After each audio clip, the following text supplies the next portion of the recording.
Feni line জনগণের আস্থা হয়ে উঠবে। এটাই আমার প্রত্যাশা, এটাই আমার একমাত্র চাওয়া। আমার ফেনী লাইনের সকল কর্মচারী কর্মকর্তা আমাদের ফেনী জেলার বাংলাদেশের সকল মানুষের সেবক হিসেবে কাজ করবে। প্রথম দিন থেকেই 100 বাস নিয়ে যাত্রা শুরুর ঘোষণায় তোলপাড়।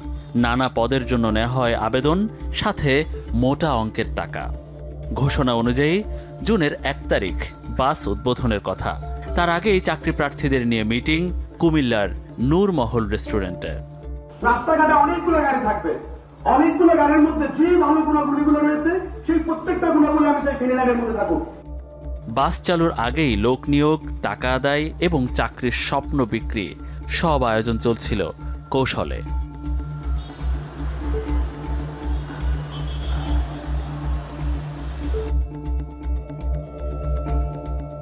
আমরা এসেছি বহদ্দারহাট বাস টার্মিনালের যে অংশগুলোতে এই বাসগুলো মেরামত করা হয়, রং করা হয়, এখান থেকেই ফেনী লাইনের নামে কয়েকটি বাস ভাড়া নিয়েছিলেন নূর মোহাম্মদ শাহেদ।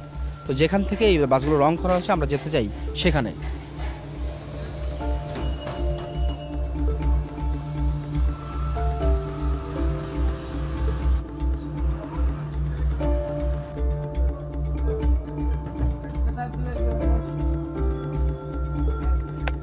এখানে রং করছে আপনারা দেখছেন, কোন জায়গায় রং করছে? ভিতরে গ্যারেজের ভিতরে, এই গ্যারেজের ভিতরে।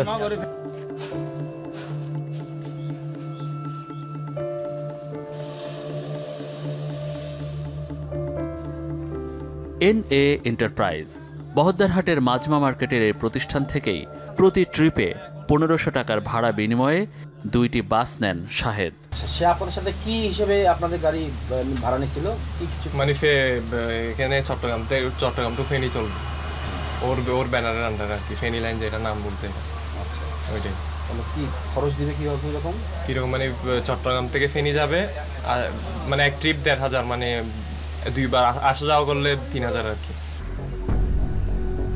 বাস চালুর কথা বলে ফেনী ও চট্টগ্রামের বহু মানুষের কাছ থেকে 10 থেকে 50,000 টাকা পর্যন্ত নেওয়া হয় চাকরি দেওয়ার আশ্বাসে।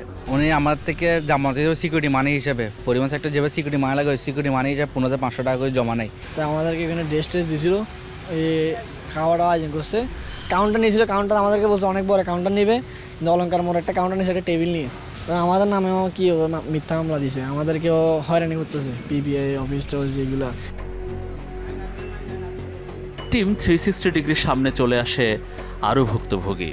প্রশ্ন করলাম যে এখানে কয়টা গাড়ি থাকবে, সে বলছে যে কি প্রথম স্টেপে 100টা থাকবে, দ্বিতীয় স্টেপে গাড়ি আরও 50টা যোগ হবে, তার মাধ্যমে স্লিপার বাস থাকবে 10টা, আর টয়লেটওয়ালা বাস থাকবে 5টা, এসি থাকবে 5টা। কাউন্টারে যে ব্যানার পিস্টনে যে একটা কস্টিংয়ের যে বিষয় হইতে সম্পূর্ণ আমাদের দিয়ে করাইছে, তো সবারই মোটামুটি 50,000 টাকার মতো এইভাবে খরচ হয়েছে। অনেকে যোগাযোগ করছি, যোগাযোগ করার পরে বলতেছে চালু করবে এভাবে বলতেছে, ঘুরাইতেছে।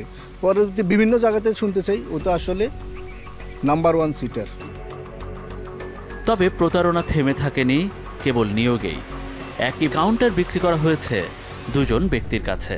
দাগনভূঞা থেকে আমরা যখন কাউন্টার নেওয়া হয়েছিল, আরেকজনকে দিয়ে আমি তাকে ফোন করতে বলছিলাম যে সে তোমাকে কাউন্টার দিবে কিনা, তুমি আরেকটু ফোন দিয়ে দেখো তো আরেকজনকে। সে ফোন দিয়েছে, সে বলছে যে হ্যাঁ আমি আপনাকে দেবো, আপনি একটু ওয়েটিংয়ে থাকান, 11,750 টাকা আপনিও পাঠান।